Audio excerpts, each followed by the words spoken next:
Hey, Adam here, the Roof Strategist. Today we're talking about canvassing and making a strong first impression. Now, all the data shows in market research that we have about 7 seconds to make a sound first impression.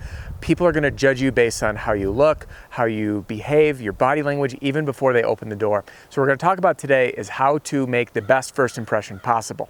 All right, a couple things that I want to point out. Number one, my shirt's tucked in.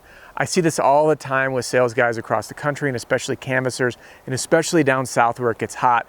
You're wearing no undershirt, your shirt's untucked, and you look not professional at all. You really want to establish yourself as a professional when showing up for the door. So get clean cut, tuck your shirt in. I have long hair. Some people aren't going to like it, but I deal with it.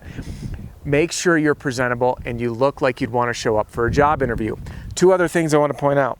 You'll notice that I have a pen in my shirt. I always have this here.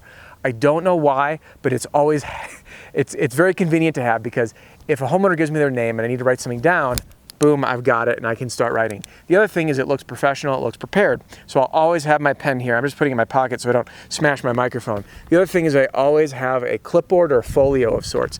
The reason I do that is I have something in my hand when I approach the door. I have my literature in there, my information, my business card, everything I might need, and most importantly, an area to write things down should I make contact with the homeowner. If I start a conversation, I want to get my pen handy. That way, when I get their name, I write it down and I don't forget, because there's nothing worse in sales than forgetting the name of the person you're trying to sell to. Excuse me, can you remind me your name one more time? I forgot. So I always write it down first. So let's talk about a couple more elements. Number one is where you park. I did another video on canvassing going over the never-ending debate. Do you walk door to door or do you drive door to door? For me personally, I would drive to the home, and I want my vehicle to be in the background. So when the homeowner sees me and looks out the door, they're going to see my truck with my magnets on the side or my stickers, so they say, hey, this is a professional company. He's not just some canvasser walking around. The other thing that most people don't talk about is if I'm, say, 8 doors down and I get a lead and they want an inspection,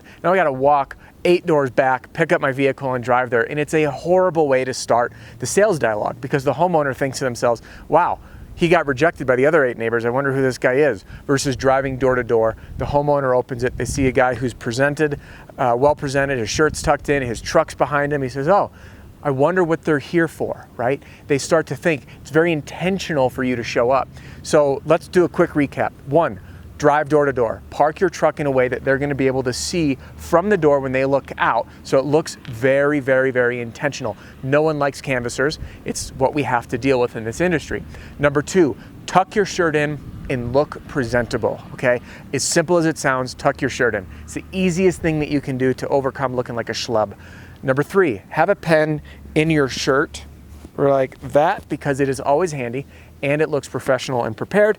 And number 4, always have a folio or a clipboard with you. It shows intention, it shows that you're prepared, and it gives you a place to start taking notes. If I'm having a conversation and this woman answers the phone and she says her name's Pam, and then I start calling her Peggy later, it's not going to go so well. So I write her name down. I can make any notes about where they are in the claims process and anything that might come handy later once I hopefully get past the door and to the kitchen table. So that's what we've got for you in terms of making the best first impression possible when canvassing door to door. Now, if you do want to explore some of my proven roofing sales and marketing material, you're welcome to click below and check that out. It's a bundle that'll get emailed to you instantly. All you gotta do is plug in your information, click print, and you'll be using my turnkey sales and marketing material. If you're new to the channel, make sure to like this video and subscribe to get updates. And you can also opt in below to get my free ebook, The 3 Tricks to Get to the Kitchen Table. Thanks for joining me. We'll see you on the next one.